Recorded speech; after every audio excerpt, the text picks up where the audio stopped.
viver o Evangelho. E nós abrimos capítulo 12 e o item é o item 3, que vem falando sobre retribuir o mal com o bem.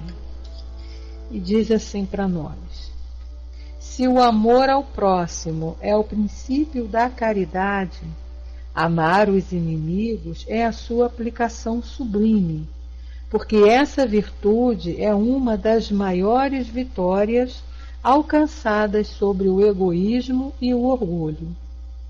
Entretanto, geralmente nos equivocamos quanto ao sentido da palavra amor, utilizada nesse ensinamento.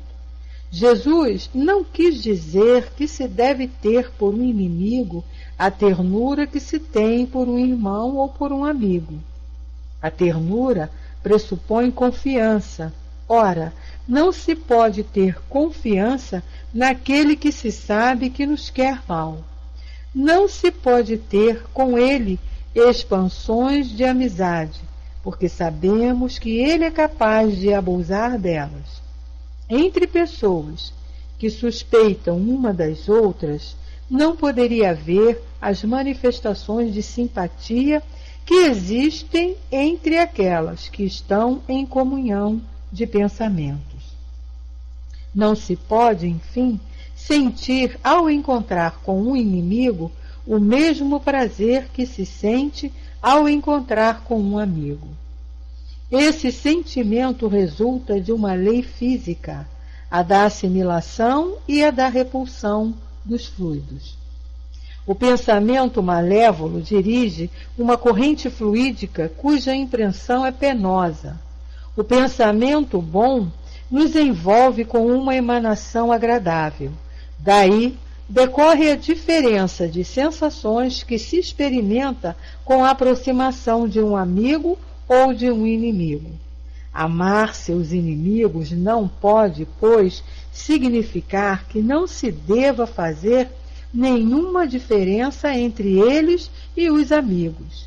Se esse preceito parece difícil, impossível mesmo de praticar, é porque se acredita erradamente que ele recomenda que se dê ao inimigo o mesmo lugar que se dá ao amigo no coração. Se a pobreza da linguagem humana nos obriga a utilizar a mesma palavra para exprimir diversas modalidades de sentimentos, a razão nos deve levar a, segundo o caso, fazer a diferença. Amar os inimigos, portanto, não é ter por eles uma afeição que não é natural, uma vez que o contato com o inimigo faz o coração bater de uma forma totalmente diferente da que ocorre ao contato com um amigo. Amar os inimigos é não ter contra eles nem ódio, nem rancor, nem desejo de vingança. É perdoar-lhes sem segundas intenções e sem restrições o mal que nos fizerem. É não colocar nenhum obstáculo à reconciliação. É desejar-lhes o bem em lugar do mal. É ficar alegre em vez de triste com o bem que lhes aconteça. É estender-lhes a mão para socorrê-los em caso de necessidade. É evitar por palavras ou ações tudo o que possa prejudicá-los. É, enfim, retribuir-lhes o mal com o bem, sem intenção de humilhá-los. Aquele que assim proceder cumpre plenamente o mandamento: amai os vossos inimigos. Então está aí, meus amigos, minhas amigas, né? A mensagem do Evangelho de hoje. A gente tem que entender muito bem essa expressão amar os inimigos, e aqui essa mensagem vem clara para nós, nos dizendo o que é amar esse inimigo, né? O capítulo, Elô, foi o capítulo 12, amai os vossos inimigos, e o item 3, que é retribuir o mal com o bem. Tá? Então vamos fazer a nossa prece. para a gente iniciar aí o nosso estudo. O som está ok, né? Então vamos lá. Graças a Deus, querido e amado Mestre Jesus, amigos e benfeitores espirituais que nos amparam, que nos sustentam neste momento. Aqui estamos, Senhor, mais uma vez, atendendo ao Teu chamado, para trabalharmos na Tua seara, hoje, fazendo aqui o estudo deste livro tão importante para todos nós, com informações assim importantíssimas para aqueles que estão em busca da felicidade, em busca da evolução, em busca do crescimento. Te agradecemos, Senhor, sempre em primeiro lugar pela oportunidade que temos de podermos nos reunir aqui usando este aparelho, esta tecnologia que nos oferece meios de longes fisicamente, mas nos unirmos com o pensamento e com o coração em torno da Tua presença, Senhor, para realizarmos esses estudos, que nos trarão, assim, informações grandiosas, valorosas, para que possamos realizar a nossa caminhada em busca da perfeição, sempre de acordo com a Tua vontade e com a vontade de Deus, nosso Pai. Envolva todos os companheiros que aqui estão presentes, aqueles que não puderam vir, aqueles que ainda estão a caminho, aos desencarnados que com certeza estão junto a nós aqui, buscando também esse conhecimento que lhes é também muito importante. Abençoa, Senhor, este trabalho, a todos nós que aqui estamos buscando cumprir a nossa missão. Que assim, em Teu nome, em nome dessa espiritualidade amiga, mas acima de tudo, em nome de Deus, nós Te pedimos a permissão para iniciarmos os nossos estudos desta noite. Que assim seja, graças a Deus. Boa noite, Lisa. Bem-vinda, minha querida. Bom, vamos então dando continuidade aqui ao estudo. Nós estamos aqui no diálogo com o padre. E esse diálogo é interessante nesse livro porque a gente percebe pelas perguntas que o objetivo do padre não é se esclarecer, mas sim combater a doutrina, né? Que ele, como padre, ele aqui representa o clero, a igreja, não admite que essa doutrina tenha vindo e que Kardec esteja ali colocando ela, esclarecendo, trazendo informações e arrebatando adeptos, né? Na época, decepcionados com a filosofia da igreja, decepcionados com as filosofias existentes, buscavam novos caminhos, novos meios de se entenderem aí com esse processo de viver neste mundo. E diante de tantas decepções, vinham buscar na doutrina, que era uma, entre aspas, uma novidade para a época, né? Não que o que ela nos trouxesse fosse novo, porque sempre existiu, mas o esclarecimento a respeito dos fenômenos, a respeito dessa vida espiritual, a respeito da não existência daquela coisa terrível que apavorava na época, que era o céu e o inferno, esclarecimentos a respeito de pecado. Então, vem trazer para nós, assim, esses esclarecimentos que a igreja cultuava e que não eram reais, e com a doutrina, trazendo a realidade, esses conceitos caem por terra, a decepção se torna maior. Então, a doutrina crescendo muito naquela época. Lógico que a igreja tinha que combater. E aí o padre está aqui questionando justamente esses, entre aspas, dogmas, né? Ele diz que são dogmas, como ele perguntou na questão 12, na semana passada que a amiga fez o estudo, ele diz assim, que o Espiritismo não discute os dogmas. Isso o padre falando para Kardec, né?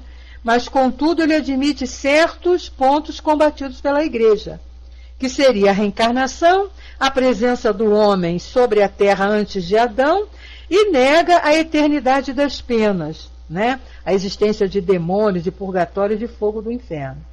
Então, Kardec estava esclarecendo aqui para ele, não é uma questão de admitir esses pontos que a igreja tinha lá, que a igreja usava. A doutrina não está combatendo isso. A doutrina veio esclarecer que isso era uma coisa falsa. Que essas ideias de fogo eterno, de purgatório, é uma coisa falsa. O que a igreja propunha. E que a realidade é outra. Então que a igreja combate a reencarnação, combate a presença do homem antes de Adão. Para a igreja, o homem começou com Adão e Eva, né? A humanidade. Combate essa ideia de vida após morte, de continuidade da vida.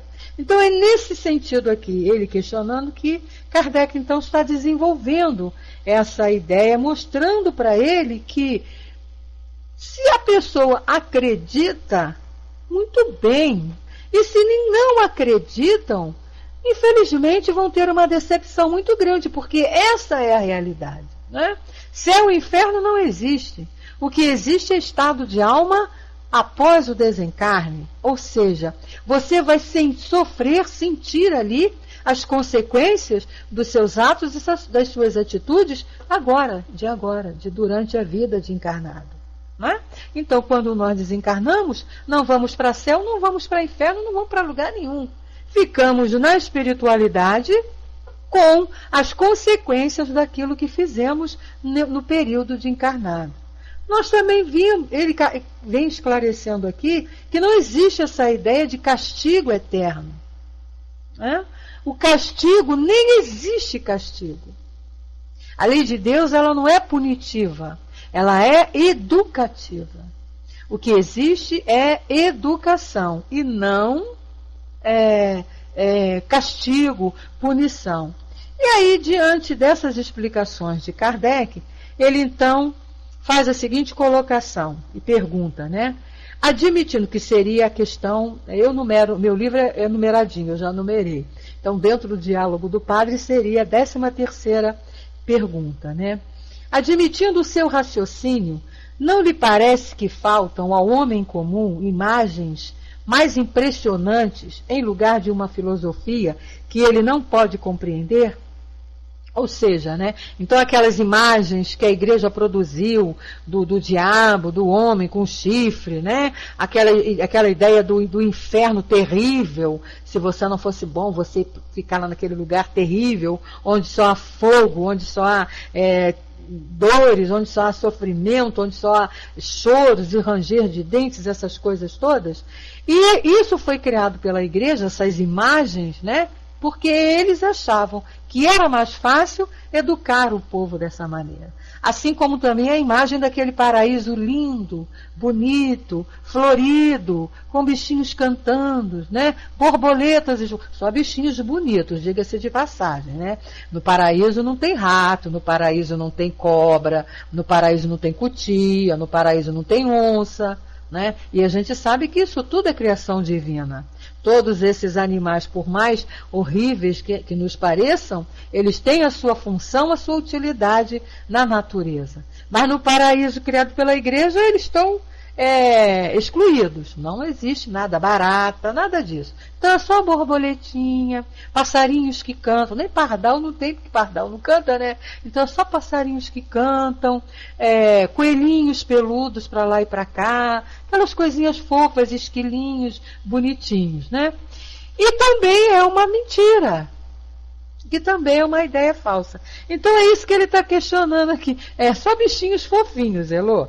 Né? Você não vai encontrar lá um macaco, a não ser que seja aquele macaquinho sagui, bonitinho, fofinho, né? Mas um chimpanzé você não encontra no paraíso. Você não vai encontrar um elefante no paraíso, né?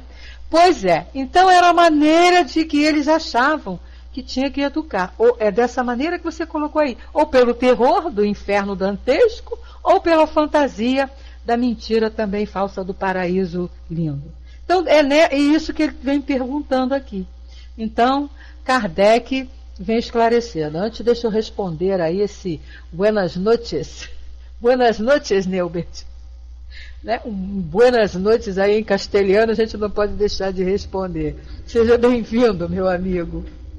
Ontem fui lá no estúdio, não te encontrei lá, hein?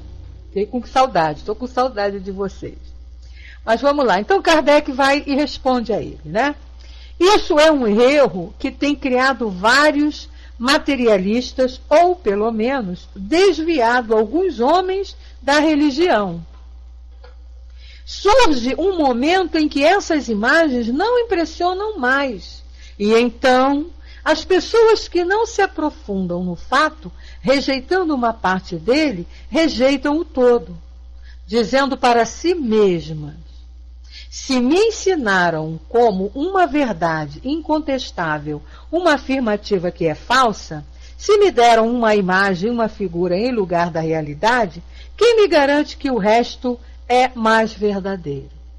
E é justamente nesse ponto aqui que Kardec está colocando, que é o que acontece mesmo quando nós começamos, né, quando já estamos num ponto que já não acreditamos mais em determinadas fantasias. A gente quer o concreto, a gente quer a verdade, né? Porque a fantasia, ela não perdura por toda a vida. Em determinado momento você se decepciona. Eu me lembro que eu tive uma experiência quando eu era criança, e estava lá me preparando para fazer a minha primeira comunhão. E antigamente, né, na nossa época de primeira comunhão, não era o tempo que é hoje. Hoje as crianças estudam mais tempo, 2 anos, me parece. Mas na época a gente fazia até pela escola. O padre, a catequista ia na escola uma vez por semana, dava aula lá durante 3 meses e a gente fazia a primeira comunhão. Pois bem, foi uma das primeiras decepções que eu tive, né, na minha vida de católica. E quando eu pude, eu saí em campo em busca de explicações verdadeiras. Por quê? Foi ensinado para a gente que a primeira comunhão seria a entrada de Jesus no nosso corpo, através da hóstia.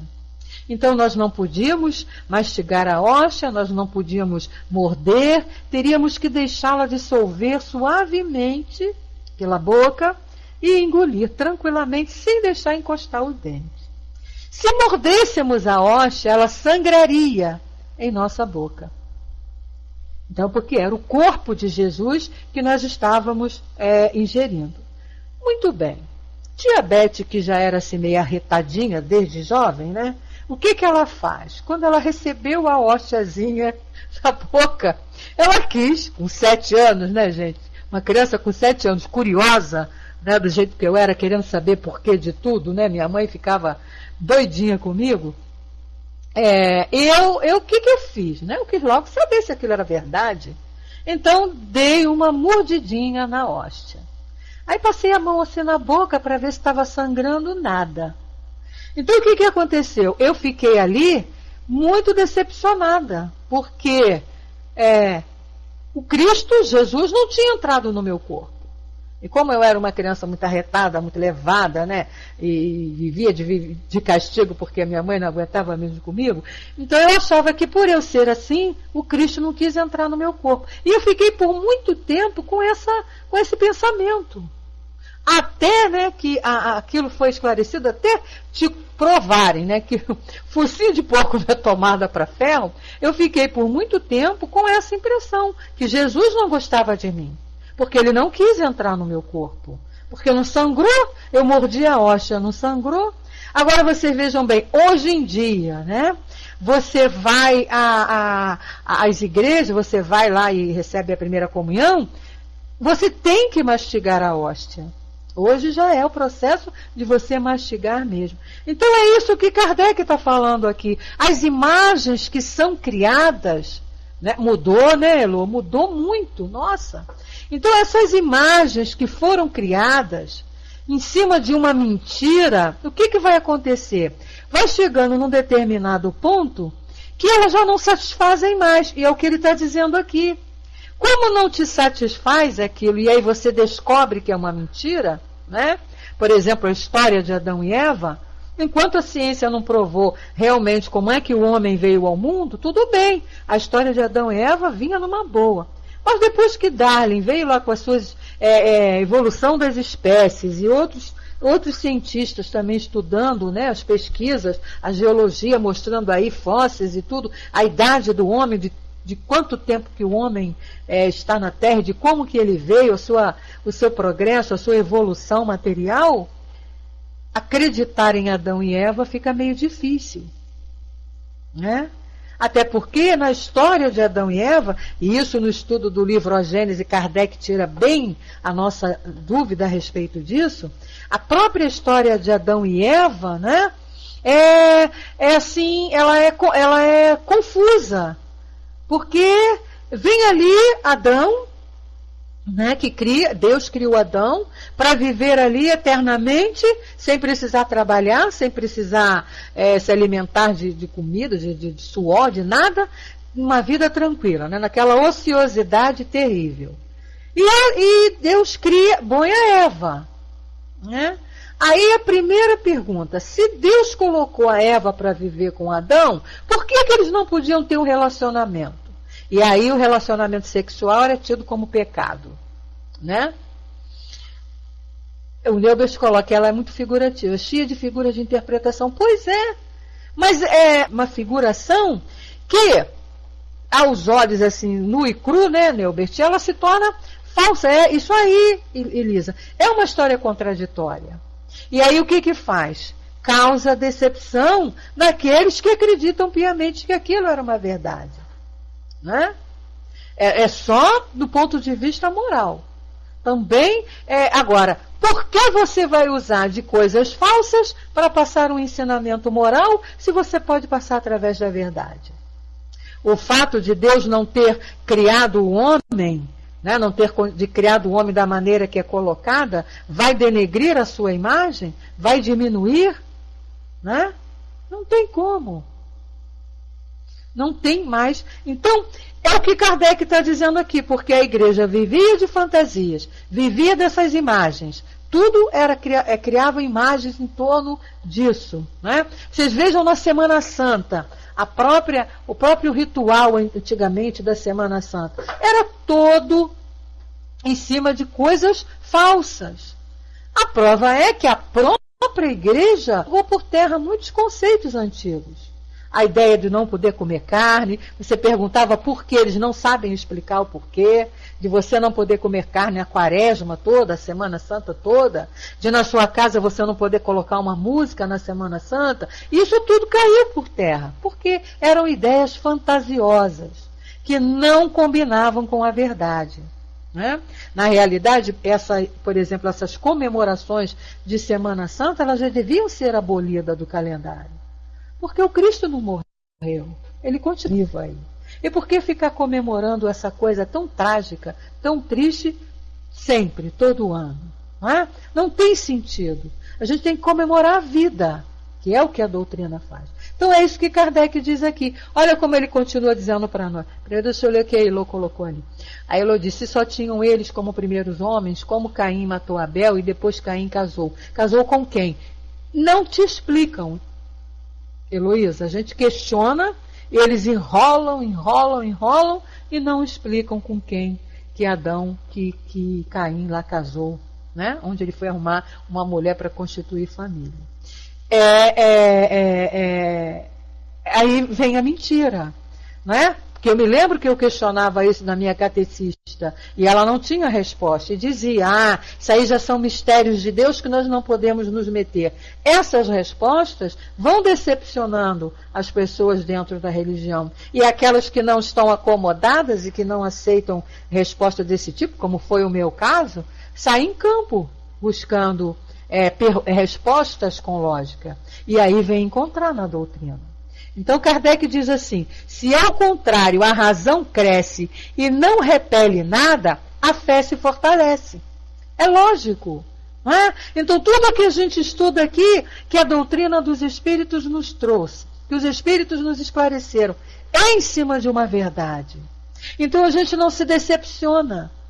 A gente sabe o que vai encontrar aí pela frente. A gente sabe, quando desencarnar, o que pode nos acontecer. A gente tem noção disso em função de depoimentos que já tiveram, que Kardec trouxe e que outros espíritos continuam trazendo aí para nós, do que é a vida futura. O que é esse ato de desencarnar? Que não é simplesmente morrer, bonzinho vai para o céu, malzinho vai para o inferno. Sem mistérios, isso, Elô, exatamente. Tudo às claras. Então, a nossa fé, em vez de se quebrar, de se decepcionar, ela vai se fortalecendo. Porque nós estamos vendo que a cada vez que a gente estuda, a cada vez que o conhecimento vem, são verdades que vão chegando. Não tem outra explicação para aquilo que nós queremos saber e que questionamos. E que esteja dentro da nossa capacidade de ter o conhecimento. Aí ele diz assim, ó, a religião sempre ganhará ao seguir o progresso das ideias. Se algum dia ela correr algum risco, será porque os homens teriam avançado enquanto ela teria ficado parada. Acreditar que, atualmente, pode-se conduzir os homens pelo medo do demônio e das torturas eternas é enganar-se quanto à época em que vivemos. Bom, isso Kardec falando lá por volta de 1857, 58. Imaginem hoje em dia, né? Com todo esse conhecimento aí à nossa volta, com todo esse progresso nos dando oportunidade de conhecermos, de vasculharmos, de vermos tudo. Acreditar em demônio com chifrinho, com rabinho, acreditar em Adão e Eva, é o mesmo que acreditar em Coelhinho da Páscoa e Papai Noel. Então, se você acredita, e a gente sabe que existem religiões ainda que creem nisso, é por uma questão simplesmente de facilidade de crença. Eu penso dessa maneira, né? Elô. Eu penso dessa maneira, né? É facilidade. Então é mais fácil para mim eu acreditar no Papai Noel, e aí até passar a ideia para mim de um Papai Noel mau que não traz o presente para a criança pobre, né? Ou então também acreditar no Coelhinho da Páscoa, porque é mais fácil para mim eu acreditar no Adão e Eva, que o Adão comeu a fruta lá da árvore do bem e do mal, e que Eva seduziu o Adão, e pronto. Acabou. Por quê? É complicado você estudar a ciência, você estudar lá a lei da evolução, você estudar lá como é. Porque mesmo, olha só, vocês vejam bem, mesmo hoje nós estávamos falando sobre isso de manhã aqui na sala do ZEC. Porque mesmo dentro do povo espírita, das casas espíritas, as pessoas não querem estudar o livro A Gênese. Colocam o maior tabu em cima desse livro, dizendo que é difícil, que é complicado, que é isso, que é aquilo. Por quê? Porque ali você vai ter que estudar mesmo, desenvolver o raciocínio, pensar, raciocinar em cima daquelas ideias que Kardec vem desvendando ali, de origem do mundo, de criação do mundo, de como nós chegamos aqui, de como esse planeta foi criado. Ele é apaixonante, Elô. O dia que você estudar a Gênesis, você não vai querer mais nada, só vai ficar com a Gênesis. É por quê? Porque vem desvendando essas mentiras. Né? Então, aquele que está com preguiça mental, aquele que não, a gente sabe que não é por maldade, é por questão mesmo de estágio em que a pessoa se encontra, é mais fácil ela acreditar que Deus é culpado de tudo do que ela ser responsável pelas suas dores. Não é?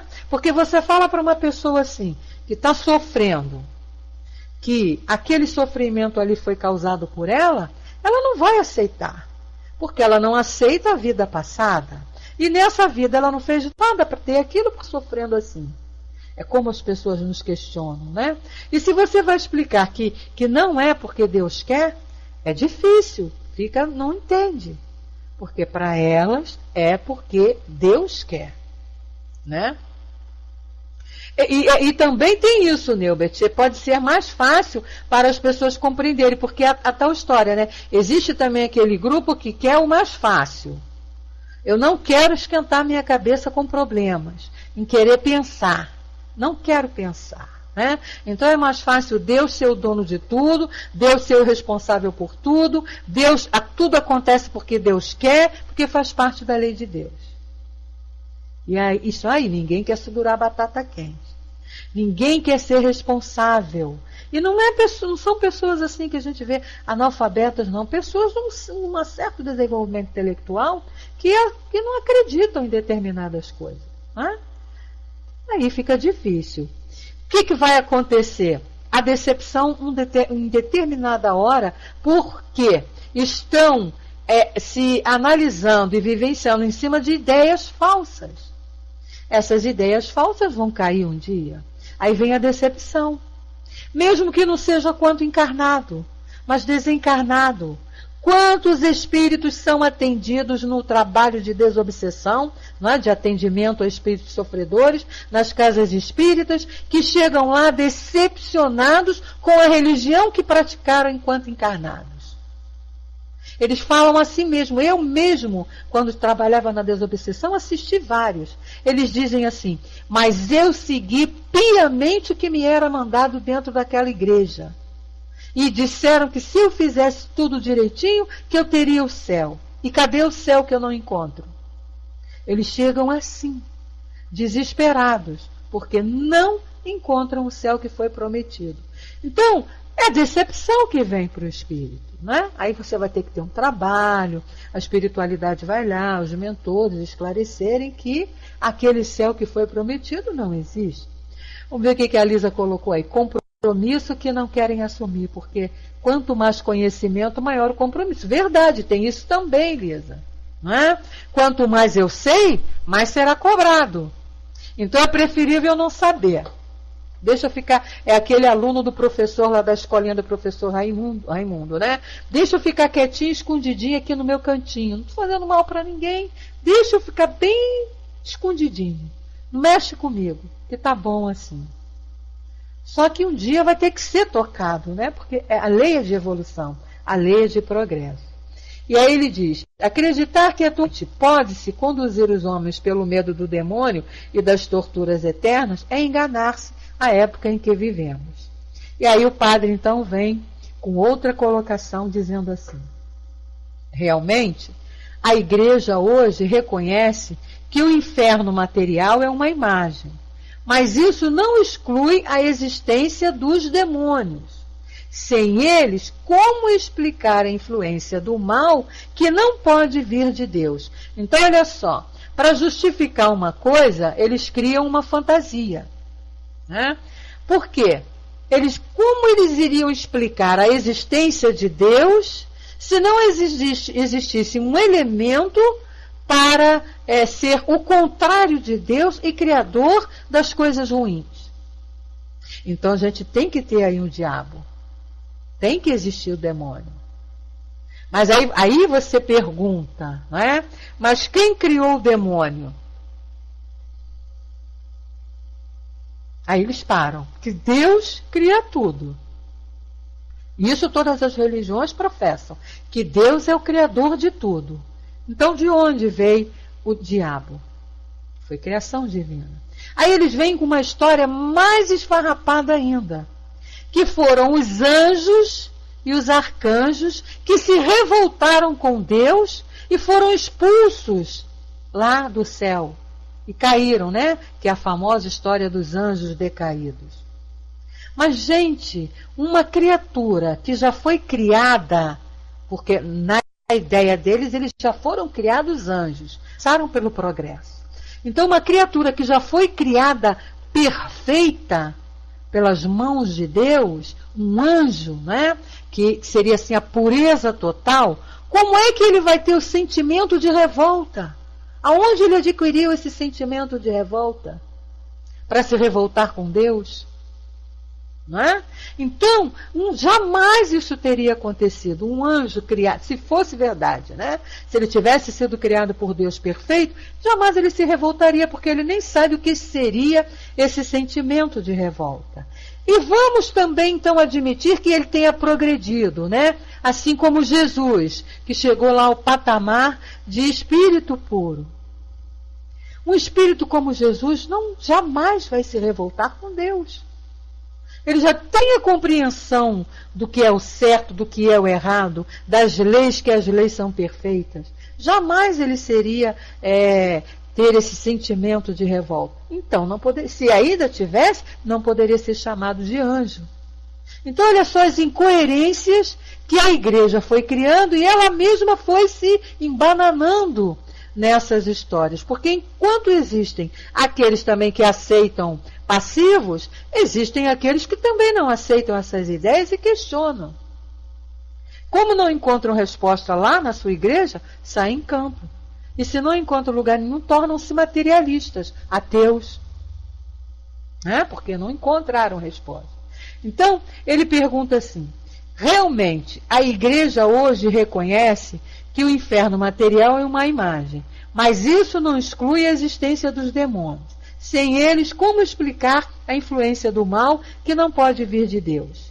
Kardec, então, vem magnificamente dizendo, o Espiritismo não admite os demônios no sentido vulgar da palavra, mas admite os maus espíritos que não são melhores que eles e que do mesmo modo fazem o mal, suscitando maus pensamentos. Ora, aí já tem lógico, né? São espíritos criados como a gente, que tiveram as mesmas oportunidades, mas que ainda estão lá se comprazendo em fazer o mal. Aí tudo bem.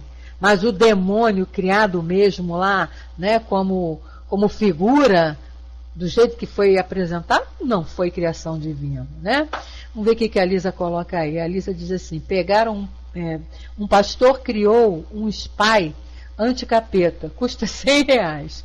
Veja que ponto chegaram. Ele disse que é só aplicar que afasta o capeta. Eu conheço cada história, Lisa, que se a gente for contar aqui, nossa, que as promessas que são feitas em função de ter sempre o dinheiro, né, por detrás, a tua salvação só vai se realizar através do dinheiro, do teu valor monetário que você tenha para doar. Aí você vai conseguir salvação, você vai conseguir um lugarzinho no céu. Fora isso, não tem. Então, eles criam as correntes, os envelopes, não sei de quê, para você pedir a sua graça ali, é como se é um comércio mesmo, né? Porque você tem que colocar dentro do envelope o seu pedido de graça, a bênção que você quer, mas junto com aquele envelope, uma quantia. E aí eles ainda dizem assim, quanto maior for a quantia, mais rápido você vai ser atendido. Olha, é colocar Deus numa coisa muito pequena. Né? É rebaixar Deus ao nível mais baixo do que o nosso. A gente percebe que é mesmo muita ignorância, porque eu penso assim, aquele cara que se acha muito esperto para tirar lucro disso aí, é de uma total ignorância. Porque se eles soubessem, né, esses pastores que criam isso, pastores, padres, seja lá quem for, se eles soubessem o mal que estão fazendo a eles próprios, com certeza não estariam fazendo isso. Então é onde entra lá aquilo que nós lemos no Evangelho, que nós que temos esse conhecimento precisamos ter, a benevolência e a compreensão com essas criaturas. Porque com o conhecimento que nós temos da lei de causa e efeito, vocês já imaginaram esses pastores, quando desencarnam, como é a situação dele, espírito? Não é? Triste. Eu tenho até pena, sinceramente. Triste. Pelos conhecimentos que a gente tem, a gente está estudando as obras de André Luiz, está vendo lá. Né? Exemplo não falta. Então a gente tem noção do que vai ser a vida dessas criaturas desencarnando. Então eu pergunto, ele é esperto? Não. Ele se acha esperto. Ele acha que está ganhando muito dinheiro, está enrolando muito público, conseguindo muito dinheiro. Mas esse tesouro ele vai deixar aí quando morrer. Não vai levar esse dinheiro. Tem utilidade nenhuma. E as dívidas em função da maneira como ele está conseguindo esse dinheiro? Imagine, né? O Neubert colocou, vão tudo reencarnar médium para trazer de volta as pessoas que perderam a sua fé por causa das atitudes dele. Ou então, Neubert, também Oradores e palestrantes em casa espírita, viu? Não só médium, não. Oradores e palestrantes nas casas espíritas. Fazendo, trazendo verdade. Uma vez o seu Altivo explicou isso pra gente. Todo orador, e muitos, né, se acham, né, ficam felizes. Todo orador, palestrante que trabalha nessa divulgação, ele foi um líder negativo em vida passada. Né? Quer dizer, jogou muita gente na lama e agora tem que arrebanhar novamente. Trazer de novo. E tem gente que fica assim, eu sou oradora na casa espírita. Eu faço, né? A gente faz o estudo aqui. Mas eu sei por que eu estou fazendo isso. Doutor Erma, lá com o seu Altivo, explicou isso pra gente numa aula. Não pense porque a gente é melhorzinho, porque a gente já está evoluído, porque a gente tem condição bonito. Não! Nada disso. Eu não gosto da palavra dívidas, tá? Mas é reparação que a gente está tendo. Nós, através da palavra, nós desencaminhamos muitas pessoas. Então, agora, através da palavra, a gente tem que arrebatar e trazer novamente. É a lei de causa e efeito. Ação e reação. É você fazendo lá a reparação daquilo que você fez, né? A Lisa coloca, melhor parar por aí. Pois é, né, Lisa? É aquela história, quanto mais a gente sabe, mais dolorido fica a coisa. Então é melhor ficar por aí, achar que a gente está trabalhando na seara do Cristo, feliz da vida, mas tenha certeza disso, né? Todo palestrante, seu Altivo falou isso muito pra gente. Não pense que vocês fazem palestra porque vocês são os bambambãs, não. Isso é reparação das brabas. Não foi mesmo. Foi líder, gritou, falou muito alto lá no passado, pegou grupo, gritou, chamando para guerra, para isso, para aquilo, desencaminhou muita gente.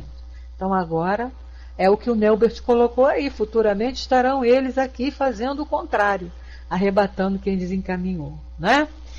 Mas aí Kardec então continua. E isso, Neubert, muitos fariseus já encarnam padre de fé. Olha, e como tem, né? Mas não fica triste não, Elô. Não fica não, porque não foi só você. Fomos todos nós, minha querida. Não foi só você, fomos todos nós, minha linda.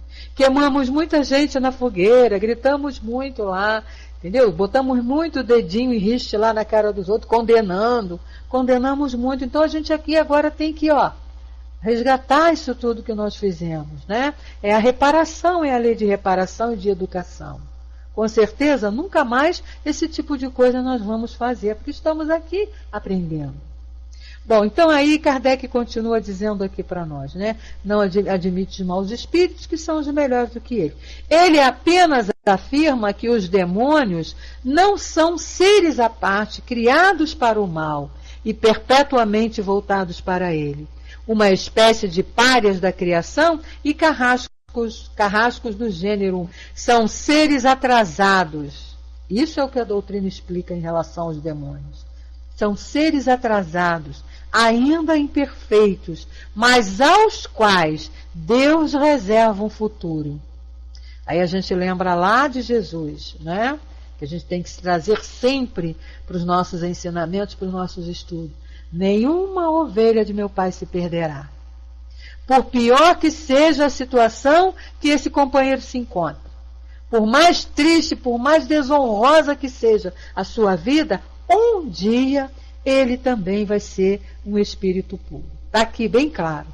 Aos quais Deus reserva o futuro. E ele continua. Nisso, o Espiritismo está de acordo com a Igreja Católica Grega, que admite a conversão de Satã, alusão à melhoria dos maus espíritos. Essa é a ideia, né, da Igreja Grega, que ela não aceita, ela concorda que Satanás possa se redimir dos seus erros, dos seus pecados e voltar a ser bom. Observe ainda, diz Kardec, que a palavra demônio só implica a ideia de mau espírito pela acepção moderna que lhe é dada, visto que a palavra grega daimon significa gênio, inteligência. Pois é, né? Na língua grega, né? No grego antigo, essa palavra demônio, ela significava isso, criatura de gênio, né? Pessoa inteligentíssima. No modernismo, né? Naquela atualidade de Kardec, é que essa palavra foi colocada como demônio, espírito do mal, demônio, coisa ruim. Então, no sentido real da palavra, nem tem nada a ver. Né? Para vocês verem como é que as coisas são criadas assim, até sem pensar numa verdade. Né? Vão jogando de qualquer maneira. E ele diz, ora, admitir a comunicação dos maus espíritos é, em princípio, reconhecer a realidade das manifestações. É preciso saber se eles são os únicos que se comunicam, como afirma a Igreja, para dar motivo a que ela proibisse as comunicações com os espíritos. Aqui nós invocamos o raciocínio e os fatos. Ora, né? Então é a lógica chamando aqui, batendo na porta, gritando, ora, se os espíritos maus podem se comunicar, podem vir influenciar a sua vida, por que os bons não podem? Né? Então Kardec diz assim para nós, se os espíritos, quaisquer que sejam, se comunicam, isto só acontece com a permissão de Deus. Será que ele só permitiu que os maus espíritos se comuniquem? Como? Deixando a esses espíritos toda a liberdade de vir enganar os homens, enquanto impedia que os bons viessem contrabalançar, neutralizar suas perniciosas doutrinas? Acreditar nessa possibilidade não seria contestar o seu poder e a sua bondade e fazer de Satã um rival da divindade? Coisa muito lógica, né? Essas perguntas que Kardec coloca aqui. Ora, não é possível. Deus seria uma incoerência muito grande. Não seria perfeição, não seria justiça. Se fosse dessa maneira, né? Permite que maus espíritos ajam sobre nós e impede que os bons venham nos ajudar, se comunicar também, não tem sentido, né? E aí então ele continua, a Bíblia, o Evangelho, os doutores da Igreja reconhecem perfeitamente a possibilidade de comunicação com o mundo invisível. E desse mundo os bons não foram excluídos. Então, por que o seriam hoje em dia?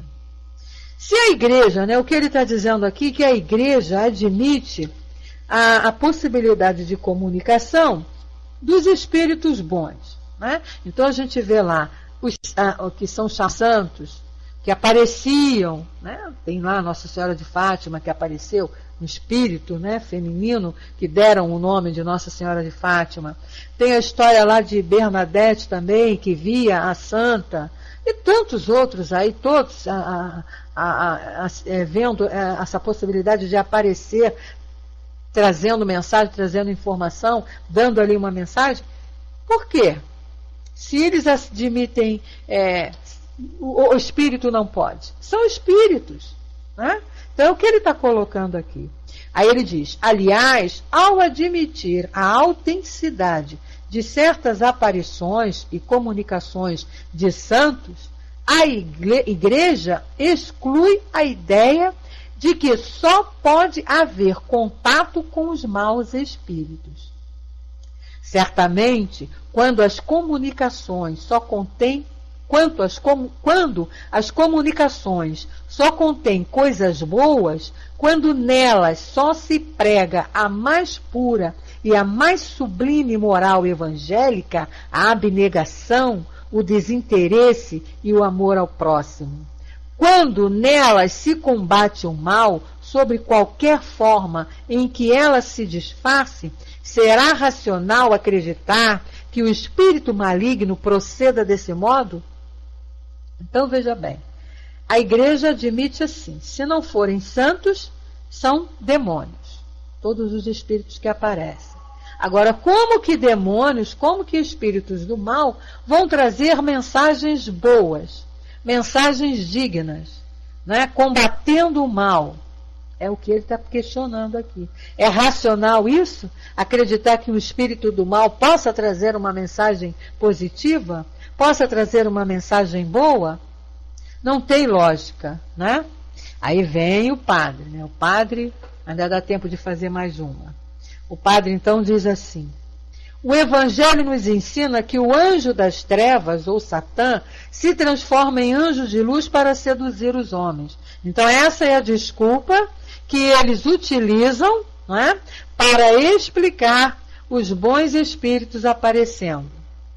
É o Satanás disfarçado. Isso me foi dito por um pastor mesmo também.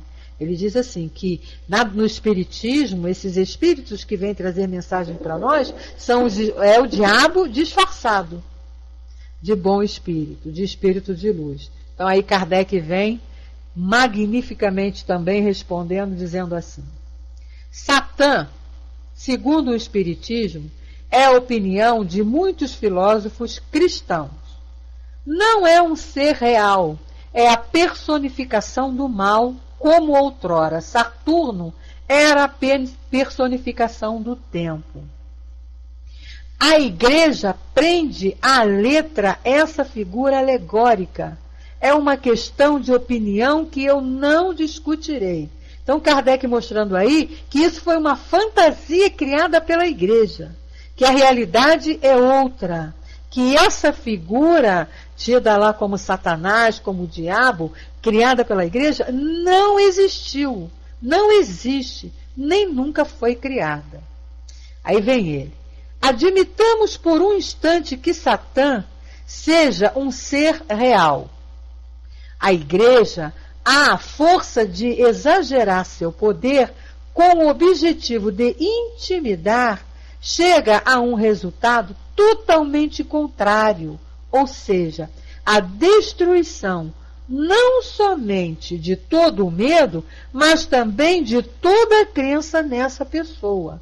Pois, segundo o provérbio, quem muito quer provar, não prova nada. E é verdade, né? Ela o representa como eminentemente fino, sagaz e astuto. E na questão do espiritismo, ela o faz representar o papel de um tolo e de um desastrado. E é verdade, né? Nas histórias que a gente vê, onde o diabo aparece, nas histórias criadas pela própria Igreja mesmo, que o diabo funciona, que o diabo age, ele é totalmente idiota. Ele é totalmente burro. Ele é facilmente enganado. E aí então Kardec continua: já que o objetivo de Satã é, até nos desenhos, né, Elô? É verdade, até em desenho animado, quando tem lá a figura, sempre ele é burro, é idiota, faz as coisas erradas, nada dele dá certo. Aí ele diz, né, já que o objetivo de Satã é alimentar o inferno com suas vítimas e arrancar almas a Deus, compreende-se que ele se dirige àqueles que estão no bem para induzi-los ao mal e que para isso ele se transforme, segundo uma bela alegoria, em anjo de luz, isto é, que ele faça o hipócrita simulando a virtude, mas que ele deixe escapar aqueles que já estavam em suas garras, é o que não se pode compreender, né? Não tem como. E ele diz assim: aqueles que não creem em Deus, nem em sua própria alma, que desprezam a prece e estão jogados no vício, são dele tanto quanto é possível ser. Ele não tem nada a acrescentar para afundá-los mais no lamaçal.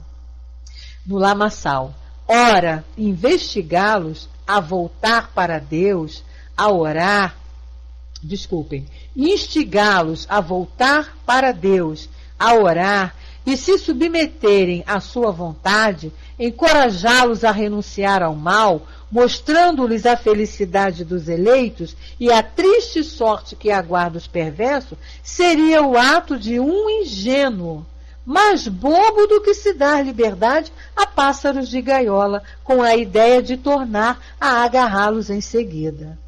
Então, o que Kardec está dizendo aqui é o seguinte: se o diabo ele é do mal, e a explicação lá que o pastor dá é que o diabo se faz de espírito de luz, espírito de bom, para poder enganar e arrecadar almas lá para o seu inferno, por que ele vem só dando bons conselhos? Mas foi essa teoria que eu bati de frente com uma pessoa aqui na internet mesmo, numa sala evangélica. Bati de frente é modo de falar, né? Eu fiz essa colocação para eles, porque eles colocavam que o diabo existe sim e que ele se disfarçava nas casas espíritas de espírito de luz para poder arrebanhar. Aí eu falei assim, nossa, mas veja bem, há 150 e tantos anos que a doutrina espírita existe e que esses demônios estão aparecendo e eles só sabem ensinar coisas boas. Como é que pode? Pois é, arrebanhar para o inferno ensinando bem? Olha, a sala ficou muda e ninguém me explicou até hoje. Fiquei lá um tempão, aí eles buscam lá no Velho Testamento uma passagem não sei de quem lá, e eu dizia, tudo bem, eu aceito isso tudo, eu concordo com isso tudo. O que eu não entendo é um diabo se fazer de espírito bom e só ensinar coisas boas. Aí eu ainda falei pro dirigente lá da sala, porque ele elogiava até os espíritas, porque ele tinha sido ajudado muito pelos espíritas numa época que ele estava numa situação ruim na vida dele. Aí eu ainda falava, como é que você pode dizer que os espíritos que se manifestam lá nas nossas casas espíritas são todos demônios disfarçados de bons, se eles só fazem o bem? Só ensinam o bem. Só querem que a gente siga lá o Evangelho do Cristo. Temos que seguir a Jesus. Eles dizem que Jesus é o nosso guia e o nosso modelo. Porque para eles, para os evangélicos principalmente, os espíritos que ditaram tudo isso para Kardec era o demônio disfarçado. E aí não tem explicação. Vai trabalhar contra ele próprio. Mas é isso que Kardec está colocando aqui. E eu, baseada nesses estudos aqui, foi a minha colocação lá na salinha do rapaz. Até que um rapaz muito inteligente, e muito bacana, por sinal, porque ele permitia que qualquer religião, qualquer representante de outra religião, pudesse colocar lá os conceitos que tinham e não havia desrespeito. Era uma reunião muito legal que tinha numa salinha aqui no Pautal. A gente ia para lá, eu e outros espíritas aqui, a gente ficava lá e trocava muitas ideias. E eles perguntavam muita coisa para a gente. Muita. Nossa, ele vivia me pedindo para ir para o microfone e aí a área de texto chovia de perguntas. E nunca foi desrespeitada, diga-se de passagem. Foi muito legal, uma experiência muito bacana. Mas eu fiz essa colocação e eles não tiveram resposta. Porque esse diabo então é muito burro. Porque ele se disfarça de espírito bom para vir poder aconselhar só coisas boas. Então Kardec diz assim para nós, para a gente fechar aqui. Portanto, na teoria da comunicação exclusiva dos demônios, há uma contradição que impressiona todo homem sensato. Porque ninguém se convencerá nunca de que os espíritos que reconduzem a Deus aqueles que o renegavam, ao bem aqueles que faziam o mal, que consolam os aflitos, dão força e coragem aos fracos, que pela sublimidade de seus ensinamentos elevam a alma acima da vida material, sejam os cúmplices de Satã, e que, por esse motivo, deve-se impedir toda relação com o mundo invisível. Kardec sensacional, minha gente? Como sempre, porque ele vai assim, numa lógica e cerca. Ele cerca aqui esse padre pelos 7 lados. Não tem escapatória. Como é que o diabo se faz de espírito bom para arrebatar almas para ele, mas jogando para Deus? Mandando seguir os ensinamentos de Deus. Por isso que eu digo, essa doutrina é maravilhosa, porque ela nos faz raciocinar, ela nos faz quebrar mesmo todos esses paradigmas falsos que foram incutidos na nossa mente durante muitos e muitos anos. E aí a gente então encerra aqui o nosso estudo, agradecendo aí as vibrações, as colocações de vocês, convidando. Kardec fecha, amarra, Lisa. E olha, impressionante. Esse livro, então, que é o Espiritismo, que é um livro que ele criou justamente para isso, né? Aqui a gente não está, ele não está preocupado aqui em trazer a informação da técnica, mas sim em esclarecer esses pontos que eram combatidos. Nossa, esse livro é uma bênção, muito bom mesmo da gente estudar. E aí, então, eu agradeço aí a participação de vocês, a colaboração, as vibrações, né? Esse estudo é sempre muito bom, sempre uma vibração muito boa, e convido alguém aí para levantar a mãozinha e fazer a prece de encerramento, porque eu já estou aqui encerrando a minha parte. Beijo no coração de todos, fiquem todos com Deus. Depois eu volto só para botar a musiquinha, tá? Rapidinho. Vai lá, Elô. Boa noite a todos. Tem som? Bom, né? Eu adoro, Beth. Sem aquela questão assim do puxa-saco, né? Mas é bom quando a gente estuda e entende. E é bonito ver, né, o jeito que Kardec traz os esclarecimentos. Ele vai argumentando de forma que você vê ali, não cria aquele embate, né, não cria aquela coisa de rivalidade. Pelo contrário, ele vai fazendo a pessoa pensar. Quando ela vê, ela já está até ali, acho que até aceitando de forma assim natural, né? Sem imposição, sem aquela coisa do forçar, né? Do querer mesmo, como se diz assim, como é que a gente começa a falar? Que vai, sem conversão, né? Sem a questão do converter. Ele simplesmente vai fazendo a pessoa refletir naquilo e vai vendo que, de fato, né, é o que você falou da sala. Como é que pode a gente entrar... eu observo muito, antes de eu falar nisso, às vezes a valorização, né, que essas religiões acabam fazendo em cima do demônio. Porque é tanto demônio, e às vezes fala-se mais do demônio do que até de Deus e Jesus. Né, acaba se esquecendo isso. E é um contrassenso mesmo, como você está falando. Como é que pode, né, a doutrina espírita, a gente às vezes ser chamado de filhos do demônio ou tantas outras coisas, como eu já escutei. Um demônio que seria assim, ensinar a gente a se melhorar para ficar para ele. Né? Se é justamente o contrário, a gente aprende que o demônio quer botar a gente mesmo no fogo, né? Botar a gente para ver, né, o negócio mesmo, como se diz, o circo pegar fogo.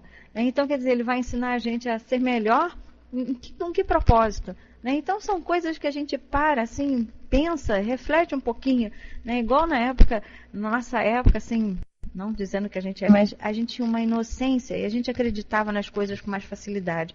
Hoje em dia, a gente observa que nós estamos mais questionadores, né? Não é qualquer coisa que faz com que a gente acredite assim. A gente já vai e busca. Não sei se é pelas ferramentas que hoje temos, né, de pesquisa. Então a gente fica assim, perdido, se quiser, né?